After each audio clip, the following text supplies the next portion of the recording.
Welcome in to another Civ 6 review video. Today, we're going to go through the Canada civilization. I was able to play a full game through going for a diplomatic victory, so I'll cover a few things in this video. A, let's talk about Canada and how crazy powerful they are and how they make Tundra insane, and I'll show that on the video.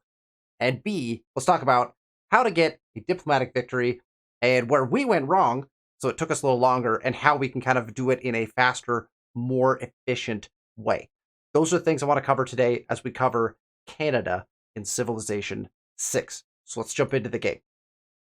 So, first thing that you'll notice when you jump into this particular map that we played, if you look at the mini-map, you'll notice we are playing an inland sea map.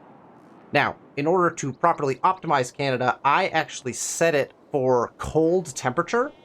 My first suggestion is don't do that. There was too much tundra. Canada does great with a normal amount of tundra, so you don't have to set the map to cold, and Inland Sea is a wonderful map to play Canada on because there's always a good chunk of tundra, even when you don't set it to cold. So, that's just first and foremost. What you'll notice is that our capital is conveniently just off tundra, and we have several camp locations that we were able to put in our capital. So, why is that important? To start with, let's talk about Wilfrid Laurier. The Last Best West allows farms to be built on tundra terrain. After civil engineering is unlocked, farms can be built on tundra hills. So we can farm tundra. We'll show that in a second. In snow, tundra, snow hills, and tundra, all mines provide +2 production, lumber mills provide +2 production, camps provide +2 food, farms provide +2 food, and strategic resource accumulation rate is 100%. Reduces the purchase cost of tiles in those terrain types by 50%. So if it's snow, if it's tundra, doesn't matter if it's hills or not, we can get those tiles faster, we can purchase those tiles faster, and basically any improvement that we put on those tiles is going to be much better. Specifically, you'll notice that camps provide the +2 food. That creates some really lovely things that you can do. So, you'll notice here, this particular camp is not a tundra camp. So this is a good explanation of why this is good on a camp. So here's a really nice tile, really nice camp style. Now, jump over here, all of a sudden, this one's also on forest, so you have some added production, which is nice, but you got extra food. So that makes these tiles really nice. Again, we've got really good tiles on these camps, and that created the ability for us to create a very nice TOA, a Temple of Artemis, which gave us lots of amenities. And so we were actually able to do some cool stuff. We actually got Apadana as well, and so we built quite a few wonders. But one of the reasons why is because we knew we were going to be building several of the wonders that get you diplomatic points. So, first and foremost, after going for a diplomatic victory, Mahabodhi Temple, very important for a diplomatic victory. So, Mahabodhi Temple, we prioritized, we got it down, here's the holy site, and this was, obviously, this is a forest, because you need forest for Mahabodhi. And so we got Mahabodhi down, got that point. We also needed Potala Palace, which I just am not remembering where it is. I think this is it right here. There we go, Potala Palace, we needed that. Look at the snow on there. I love the wonders in the snow. The effect is just gorgeous. So, Potala Palace also gets you diplomatic victory points. So those are two of the major wonders that you want to target kind of early on. We picked up a bunch of other wonders just because we started kind of cruising pretty early in this game. So you can see we've got wonders placed all over the place. We actually ended up with a couple, that's a +24 theater square right here. And a +18 theater square over here. So like we were rocking and rolling. One of the things, and why I suggest not to do the extra snow with the cold temperature, is because we did not actually get Dance of the Aurora, which would have made our holy sites super crazy ridiculous. We would have placed them a little bit differently. So we did not get Dance of the Aurora. We did take work ethic anyway, but we didn't get Dance of the Aurora, which would have made this game even more insane playing as Canada. So anyway, those are some of the wonders you want. The final wonder in the diplomatic piece of the puzzle is over here in Moostoria. That is the Statue of Liberty. Now, the Statue of Liberty is going to get you not just 1, but 4, I believe, diplomatic victory points. So that one is kind of the big, important one. What I want to tell you now about diplomatic victories is that one of the best ways to catch a diplomatic victory a little bit earlier than you might otherwise be able to is if, for example, on an inland sea map, you could see all of the coast tiles and you could run, just scan around, but you could also just run a search right down here, run a search, and see if anyone's building the Statue of Liberty. What's really good to do is don't actually finish the Statue of Liberty right away. Because, as it turns out, on World Congresses, right, once you get to a certain point, one of the things that you get to vote on, I can't see the last session because we had an aid request. Active effects, here we go. One of the things that you get to vote on is the diplomatic victory eventually, right? And you either vote for one player to gain 2 points or for one player to lose 2 points. Well, once you get to 16 victory points in diplomacy, the AI will automatically put a gobload almost all of their votes into voting against you. And so even if you win these two, which I did in this particular case and the time before that, you will still end up even on diplomatic victory points. That starts happening once you get to 16 of the 20 you need in order to win a diplomatic victory.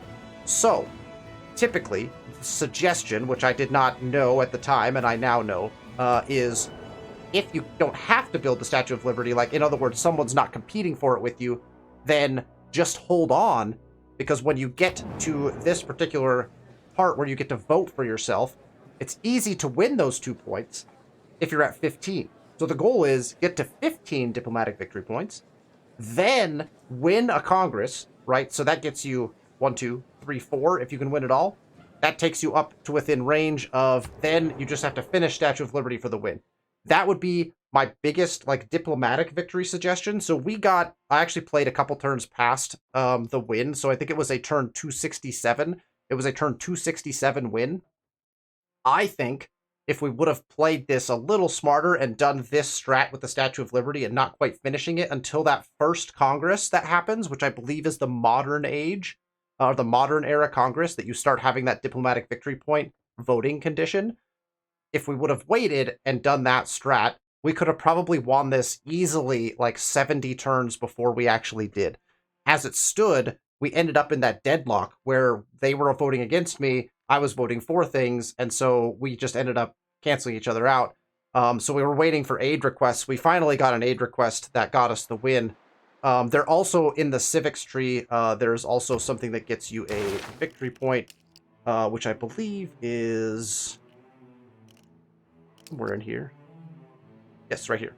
Global warming mitigation gets you 1 diplomatic victory point. So that's another place late in the game that you can pick up a diplomatic victory point to help push you into that win. But again, my strategy from, if I'm ever going to do a diplomatic victory again, which they're not the most like invigorating type of victory to go for, but if I'd ever do it again, I would definitely hold on Liberty at 1 turn until absolutely necessary, like if someone was pushing me for it, or until I was able to get to that 15 point mark and win a World Congress, because then you just build Liberty, boom, done, diplomatic victory, right?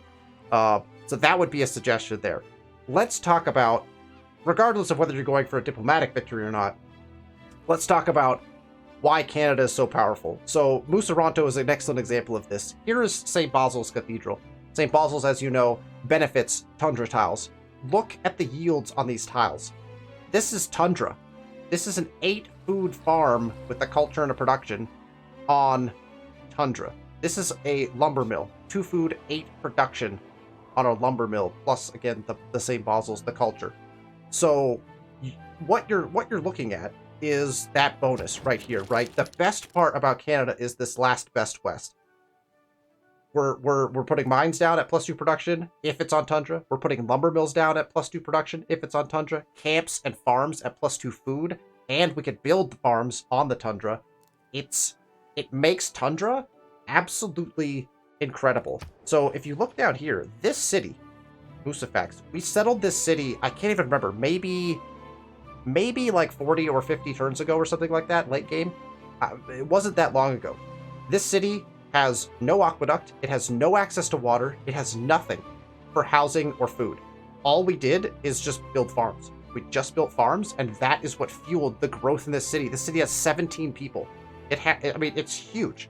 It grew to the size of all of my other cities, even though it was a super late settle, because all we did was put farms on tundra. it is amazing what you could do with farms on Tundra and all the other things too. I mean, we could have mined a bunch of this as well and actually balanced it out. I just thought it had a look how cool this looks. All the Tundra is farmland. That reminds me of Central Canada more than anything. And so it's definitely right. It was just such a cool thing to do. So we did that, obviously. But, you know, if you come down here and look at, like, this one is pretty much all mines and lumber mills. Like, look at the production tiles here. This production is crazy. So if you could get into the Tundra, it's just, you could do such amazing things with the Canada Civ when you're in the Tundra. Obviously, St. Basil's becomes something you prioritize because you can, again, just further enhance those tiles. We were also able to do some fun things like build moths and get a lot of fisheries in and get some really good tiles up here. So we were kind of cruising. We also had Krakatoa here.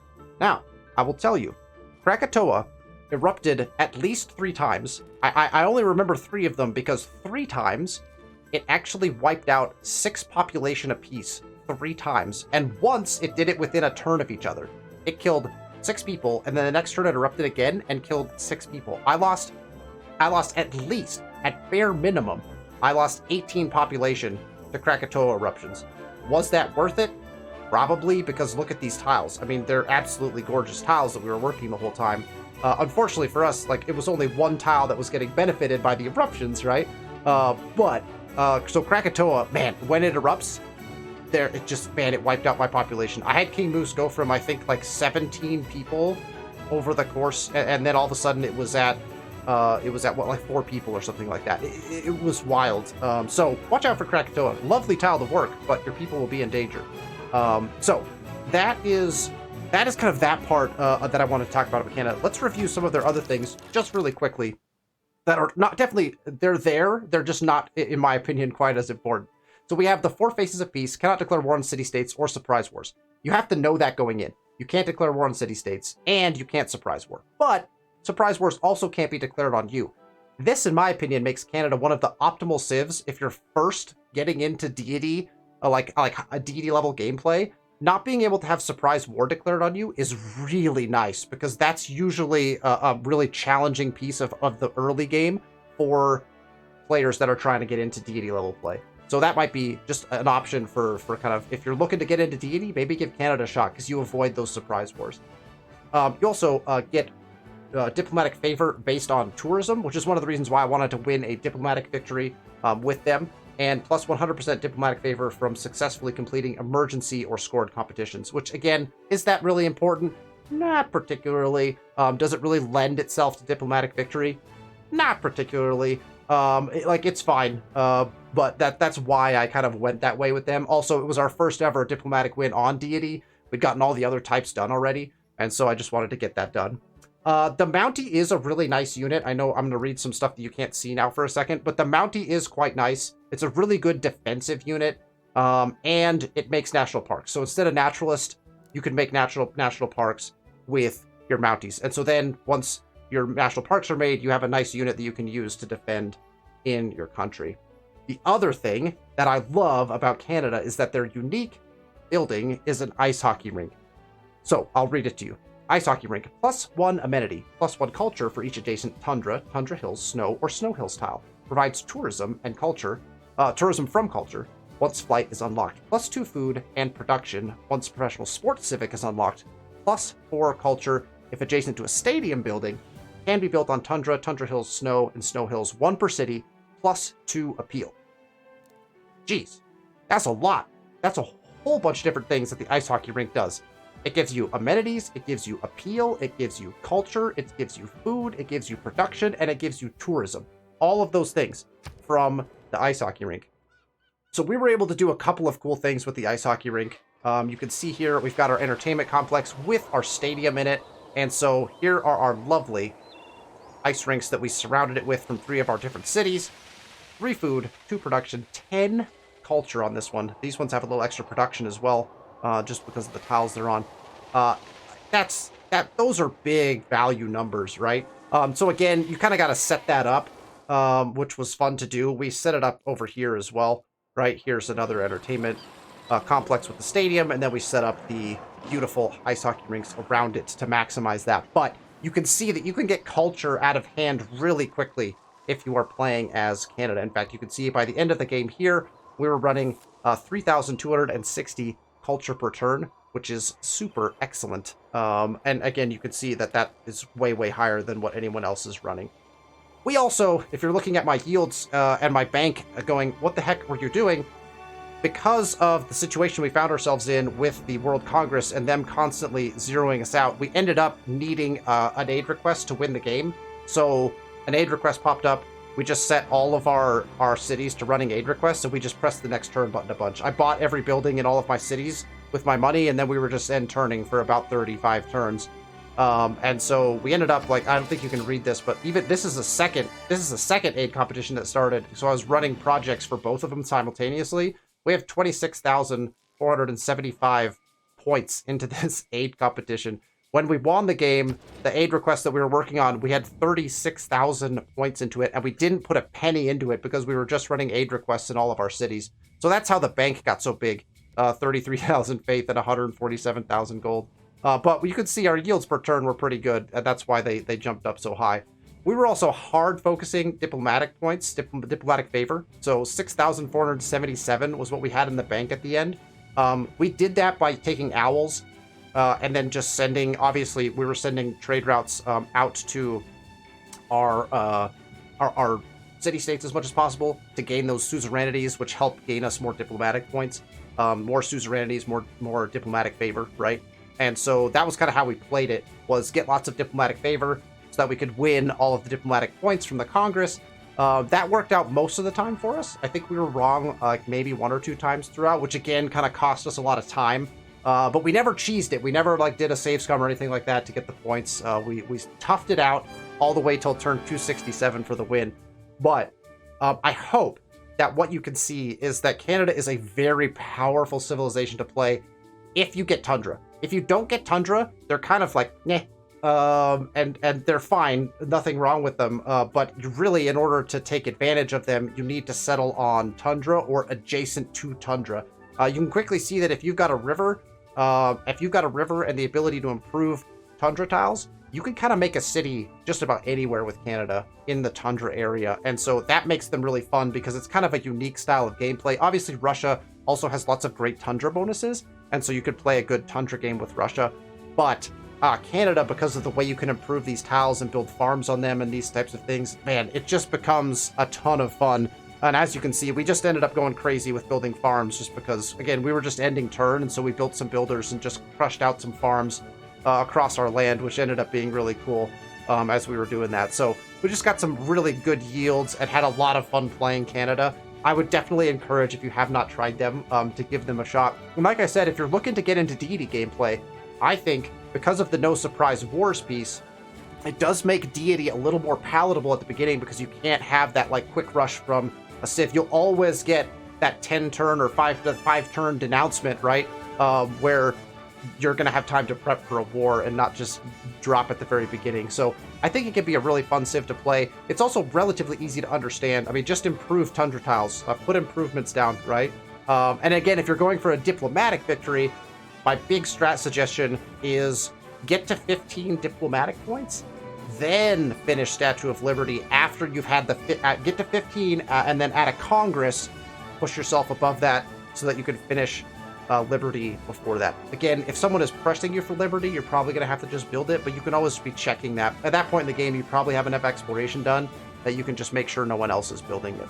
So, hopefully, that was informative for you and a good use of your time.